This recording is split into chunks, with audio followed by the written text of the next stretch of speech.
Xin chào mừng và cảm ơn các bạn đã ghé thăm Mai Hoa Cooking. Hôm nay mình sẽ chia sẻ với các bạn cách làm món bánh phô mai Nhật Bản rất nổi tiếng về sự thơm ngon và hương vị đặc biệt của nó. Bánh này có thể làm với nhiều loại phô mai khác nhau. Lần này mình làm với cheddar phô mai. Bánh ra thành phẩm sẽ có màu vàng rất đẹp và hương vị lại đậm đà. Vì bánh phô mai làm không phải dễ thành công nên xin các bạn chú ý xem từng bước kèm theo những lưu ý mình chia sẻ trong video nha các bạn.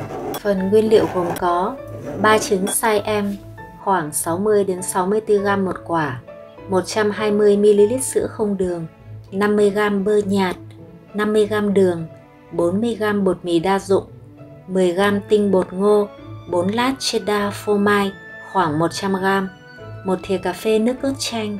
Công thức này cũng được ghi ở trong phần mô tả ngay dưới video nha các bạn. Khuôn này của mình đường kính 16 cm và chiều cao là 8 cm.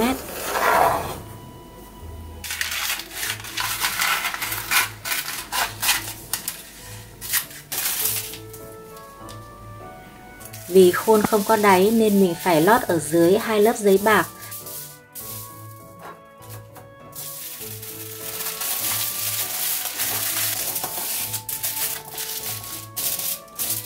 Xong cho vào một cái khay thay cho đáy khuôn và để giấy nến vào. 3 trứng mình tách riêng lòng đỏ và lòng trắng. Các bạn lưu ý không để chút lòng đỏ nào lẫn vào lòng trắng. Cũng như âu và que đánh lòng trắng thì phải thật sạch và khô ráo nha. Mình sẽ cho âu lòng trắng này vào tủ lạnh để lúc đánh bông thì kết cấu của nó sẽ vững chắc hơn. 120 ml sữa mình sẽ đun lửa trung bình cho nóng lên từ từ. Đồng thời cho 4 lát cheddar phô mai vào, nên cho từng lát như thế này. Và ngoáy liên tục để không dính đáy nồi cho đến khi phô mai tan hết hòa quyện.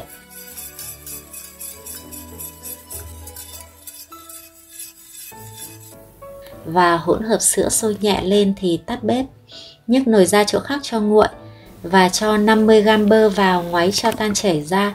Các bạn lưu ý là bơ trước đó phải cho vào tủ lạnh thì sẽ có tác dụng làm hỗn hợp sữa nguội nhanh hơn nha.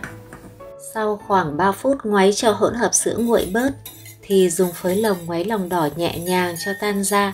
Sau đó đổ từ từ hỗn hợp sữa vào, vừa đổ vừa ngoáy nhanh. Các bạn không nên đổ nhanh quá sẽ làm lòng đỏ chín nhé.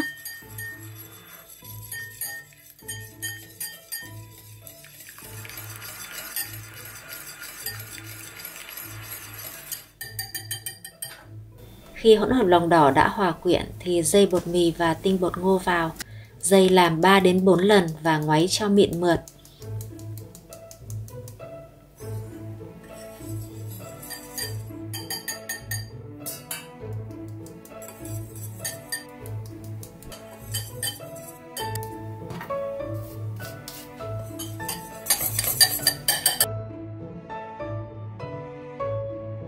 Để chắc chắn bột không bị vón cục thì sẽ đổ hỗn hợp bột qua dây một lần nữa là được.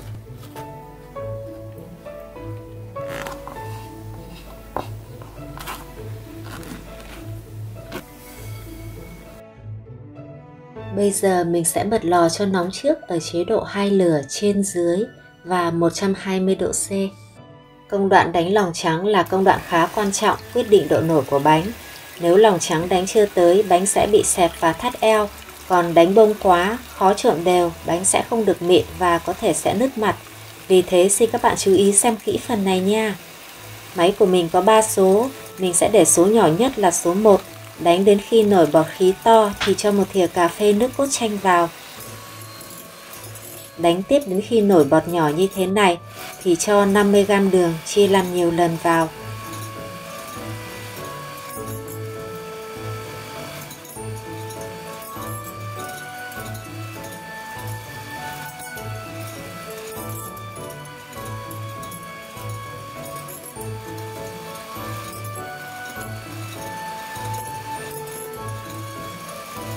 Đánh tiếp khoảng 1 phút bằng số nhỏ, sau đó tăng lên số 2. Mình không dùng đến số cao nhất vì sẽ làm cho lòng trắng nhanh bông cứng dẫn đến kết cấu không vững bằng đánh bông từ từ. Đánh với số 2 đến khi cảm thấy lòng trắng bung dẻo và hơi nặng tay thì trở về số 1 đánh thêm 10 giây và dừng lại kiểm tra. Nếu thấy lòng trắng kéo lên, có chóp vững, nhưng đầu vẫn hơi ngoặt xuống như thế này là chuẩn nha các bạn. Bây giờ mình sẽ trộn hai hỗn hợp lòng trắng và lòng đỏ với nhau.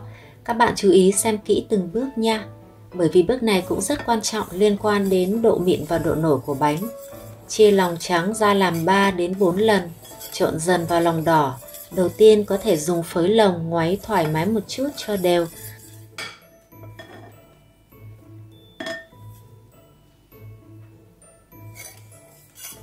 Sau đó phải trộn kiểu vét từ dưới đáy lên và dùng cây vét bằng silicone nhẹ nhàng nhưng dứt khoát, và khi đã thấy hỗn hợp hòa quyện thì dừng lại ngay, chứ không nên trộn kỹ quá sẽ làm vỡ hết bọt khí, bánh sẽ nổi kém nha các bạn.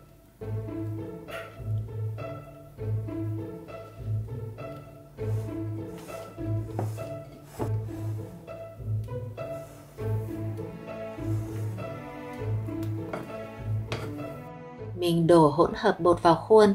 Các bạn thấy trạng thái của bột rất vừa, không bị loãng chảy kiểu nhanh và cũng không bị đặc chảy kiểu ngập ngừng.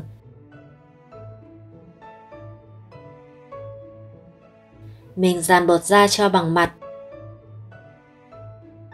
và đập nhẹ xuống mặt bàn cho vỡ hết bọt khí to nếu có. Sau đó dùng cây tre nhọn đâm vỡ bọt khí nổi trên mặt bánh cho mịn, đồng thời ngoáy nhẹ thế này cho bánh cũng được mịn ở bên trong.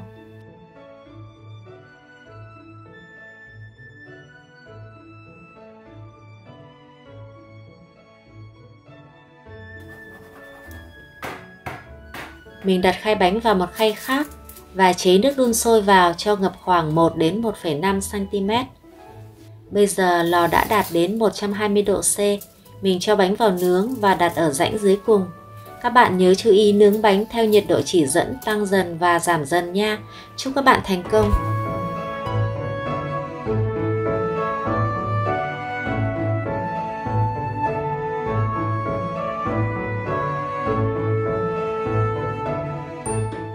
Wow, bánh nổi đã chưa các bạn ơi? Và mặt bánh căng mịn như da em bé ấy. Mình sẽ lấy bánh ra và khoe thành phẩm với các bạn nha.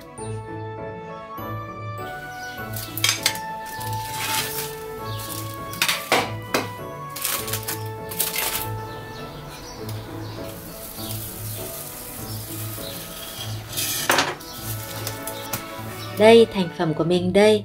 Thành bánh cao, bằng phẳng, không hề bị nhăn một chút nào luôn.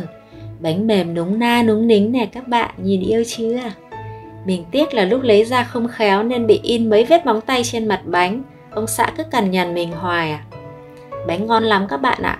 Rất mềm mịn và đặc biệt thơm ngậy, đậm đà vị phô mai. Nếu các bạn thấy thích video của mình thì xin bấm like và đăng ký kênh ủng hộ mình nha. Mọi ý kiến đóng góp xin để dưới phần bình luận. Cảm ơn các bạn đã xem video của mình. Thân chào và hẹn gặp lại các bạn trong những video tiếp theo. Bye bye!